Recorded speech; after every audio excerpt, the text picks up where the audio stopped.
Hello, everyone. This is World Review with Ivo Dulder, a weekly look at news from around the world produced by the Chicago Council on Global Affairs. It's Friday, May 10th. This week, a special edition of World Review, a conversation with Admiral Lisa Franchetti, the Chief of Naval Operations, about the U.S. Navy's role in the increasingly complex and uncertain world that we're living in. Admiral Franchetti is the first woman to ascend to the top leadership of the U.S. Navy and the first woman to serve on the Joint Chiefs of Staff. She's a surface warfare officer and previously served as Vice Chief of Naval Operations, Director for Strategy, Plans, and Policy at the Joint Staff, and Commander of the U.S. Sixth Fleet from 2018 to 2020. She also commanded a carrier strike group and U.S. Naval Forces Korea during her career. Admiral Franchetti, welcome to Chicago and welcome to Chicago Council on Global Affairs. It's a great pleasure to have you here. Well, thank you very much. It's really great to be here. Well, let's talk about the Navy. Let's talk about what the Navy does, and most importantly, your mission statement is warfighting, warfighters, and foundations. Let's talk about preparing for warfighting, deterring and defending our nation's interests by having the Navy almost everywhere in the world to make sure that we achieve our national prosperity, keep our country safe and country secure. How does the Navy contribute to that fundamental role? Well, you know, the United States is a maritime nation. And when you look around the world, you can see everything that's going on today. 90% of the trade flows across the oceans. About 10 trillion financial transactions go through undersea cables every day. And it's really your Navy out there that is providing for the national security and prosperity of our country. And I think when you look at the National Defense Strategy priorities of defending our homeland, deterring strategic attack on the U.S. and our allies, you look at deterring our adversaries, but being ready to prevail in conflict, the Navy is really at the forefront of all of those things because we operate forward every day. We've got about 110 ships and submarines underway, about 70,000 sailors and Marines. And that forward presence provides options to the Secretary of Defense and to the President every single day to get after those national security missions that we need to for our nation's security. So the Navy's been in the news a little bit in the last couple because of what's happening in the world. Let's talk about the Red Sea. And the Middle East, where you've had a number of different missions, both to dealing with the Houthi threat, to keep open the Red Sea and the shipping lanes, the freedom of navigation, of course, being part of helping to defend when Israel was attacked by Iran, helping to defend in that part as well. Talk a little bit about how the Navy sort of is central to that. To those two operations and how you coordinate with allies and partners in those efforts, as well as with other parts of the U.S. military forces. Yeah, I think this is a great example of the flexibility and the opportunity that maritime forces really provide to the nation. When you think back to when Hamas attacked Israel, we had an aircraft carrier in the Eastern Mediterranean. We had an amphibious readiness group, the Bataan, with Marines embarked in the Indian Ocean. So the first thing that our forces were able to do is provide a deterrent, really a deterrent for escalation of the conflict beyond Gaza. And that was really important, I think, to have those forces there and ready to be able to provide that option to the president. You know, as the situation has continued to unfold, our Navy is doing really two things there in the Red Sea. First, we stand up for the rules-based international order, and that's really ever since the end of World War II. We've had open, free commons, so trade can flow. And if you see that in the Red Sea, we're working very hard with allies and partners through our leadership of Operation Prosperity Guardian, working with the shipping industry to continue to put the free flow of trade through the Red Sea into the Gulf of Aden and on to where it needs to go. And that's a critical choke point for trade. And our ability to work with our allies and partners to keep that trade moving is critically important. We're also partnering with the EU. They have their own mission there in the Red Sea, Aspides, and we're coordinating with them, again, to keep that commerce flowing through the Red Sea and really standing up for that rules-based international order. I think the second thing that we're doing, from the U.S. is really getting after degrading the Houthi capability to wage these attacks. They're certainly fueled by Iran, assisted by Iran, a lot of very high-end capabilities there that have been provided by Iran. So again, being able to destroy those capabilities is critically important to the mission of keeping that trade going through. When Iran attacked Israel with some 300 ballistic missiles and drones, the Navy was part of the coordinated defense as part of the, what was it called, the Air Defense Alliance, the Air Defense Alliance for Maritime Threats or something like that. MEAT, the missile and the Integrated Air and Missile Defense. Exactly. And how did the Navy play a role, both in, I believe, from aircraft carriers, but also defensive systems? Yeah, again, this is part of the real strength of the U.S. military, is that we're able to operate as an integrated force. And, we have worked hard to work in the integrated air and missile defense space. So our ships actually provide support for that mission all around the world. And in this particular case, our ships in the Eastern Mediterranean were able to contribute to that mission, as well as some of our forces in the Red Sea. Interesting. China's the pacing threat. That's what the National Defense Strategy said it is. That's the National Security Council strategy said, the only country capable and with the intention of challenging the United States as a global power. We're seeing that in a whole variety of different ways, but one of the weirdest places we see it most is near China, in the South China Sea. You operated there in the past on various vessels. We just concluded, I think this week, exercises with the Philippines to make sure that our allies and partners are ready and that we can support them. Things have changed in this part of the world, both because China has changed, but also because our relationship with key allies have changed. I wonder if you can talk a little bit about how that is bolstering, the number one priority, deterring attack on both our allies and, of course, on ourselves. Yes, well, as you mentioned, the National Defense Strategy talks about China as the pacing challenge, and we're focused on that. China has become certainly more aggressive in their region, and beyond their region, they're certainly taking opportunities to create different opportunities for their own maritime strategy as well as their commerce to flow around the world. But if you look specifically in the Indo-Pacific and all the relationships that we have, again, that is a very big strength of America. We have a lot of good, strong relationships with allies and partners. We just finished up the exercise Balikatan with the Philippines, with the U.S. Navy, and with the Marine Corps and with some other joint forces participating there. That's been very good to see the progress in the relationship and interoperability with the Philippine Navy. Just even before that, we did some maritime cooperative exercises with the Philippines, Japan, Australia, and the U.S. Again, lots of people working together to build that interoperability and the ability to work together at any venue. Future in the summer this year, we have our 29th edition of the Rim of the Pacific exercise. So again, brings together lots of Pacific partners to be able to work together through different types of scenarios that could potentially happen, and make sure that we can work together. So I think that is a real strength. The other one I'd mention is AUKUS. We recently have an agreement with the UK and Australia to bring nuclear-powered submarines to Australia. I think, again, this is a once-in-a-generation strategic opportunity to bring that capability even forward into the Pacific.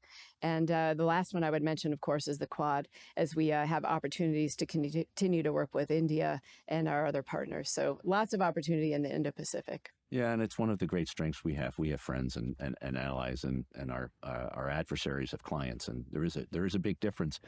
AUKUS, just to highlight one of the interesting things about it is there was a concern about our submarine industrial base atrophying because it's so expensive to maintain our force. One of the benefits of AUKUS is not only that other allies are now acquiring capabilities that are going to be useful, but they will contribute to maintaining the defense industrial base here in the United States. There are two big submarine programs that we have underway that you're leading. One of them, our new strategic submarines that are going to carry our ultimate deterrent. Can you talk a little bit about those two submarine programs and of course our attack submarines and how important they are to the security of the country? Well, our submarines are absolutely critical. First, as you mentioned, our new Columbia-class submarine, strategic deterrent, the most survivable leg of our nuclear triad. And that's my number one investment priority. And, we're working very closely in partnership with industry to continue to build the workforce, to create the industrial capacity to be able to deliver the submarines that we need in the Columbia-class, on time. And that's a very big commitment from our Navy, but also from our industry partners to do that. On our attack submarines, truly, again, asymmetric advantage everywhere we go. And that's a very important capability. And I think as you look at AUKUS and you look at the opportunity to uplift our entire defense industrial base, this is a great opportunity we have to work together with the UK and with Australia.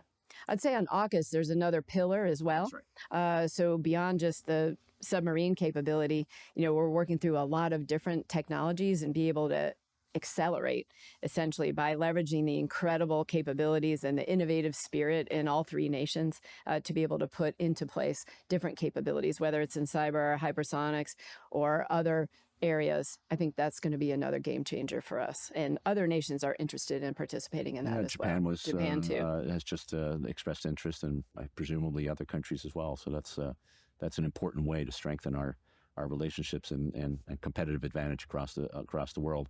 I mentioned earlier, one of my professors when I was at MIT taking courses on defense policy, including defense budgeting policy, was Bill Kaufman, and a stalwart, one of the top civilian budgeteers under McNamara and others. And he said, if you want to be a good budget analyst, never visit a carrier, because you'll fall in love with these things and you want to have as many as possible. And there's been some controversy about the carriers. We're unique in the strength that we have them, but there's also a worry that they may be vulnerable in the world and what we are.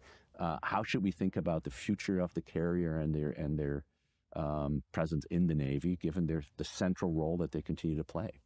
Yes, I would say, the aircraft carrier really is the cornerstone, of our Navy, of our ability to have sea control, project power, provide for maritime security, and really deter our adversaries. Whenever something is going on in the world, there's always a question, where are the aircraft carriers and how quickly can they get there? And so I am very focused on being able to use our most flexible, survivable airfield. It's a piece of sovereign U.S. territory. It doesn't require access basing and overflight from any of our partners. We can go where we need to go. We can do our missions. And, one other former ambassador once told me, is 100,000 tons of American diplomacy right there. What else do you need?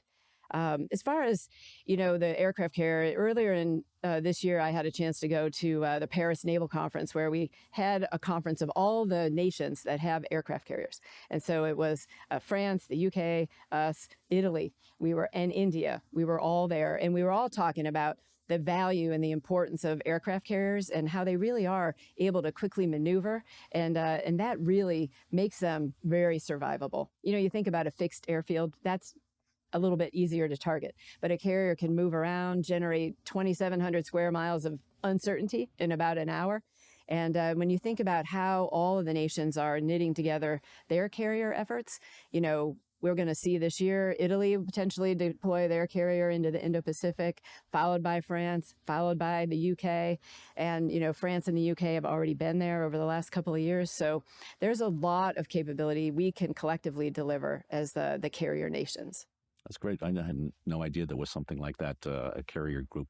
Of course, the Russians and the Chinese have them too, but they probably weren't invited to be part of that conversation. Let's switch from warfighting to something that maybe is underappreciated, but I know it is really valuable. Is on humanitarian and disaster relief operations. I remember when I visited with members of the council, Indo-PACOM, a few years ago. The operational significance of having the Navy and other forces, but the Navy in particular, to deal with so many of the climate and other disasters that befall that huge area. It's an incredible capability that we have that can be deployed at very short notice, whether it's a tsunami in Indonesia or in Thailand or in Japan. Can you talk a little bit about how the Navy prepares for that? We're preparing for war, we're preparing for deterring war, but at the same time, being there to be able to help people in need is one of the great soft power advantages that the United States has. It definitely is. And, as just as being forward and being present and providing options every day, that also provides the ability to respond to any type of crisis that could come their way.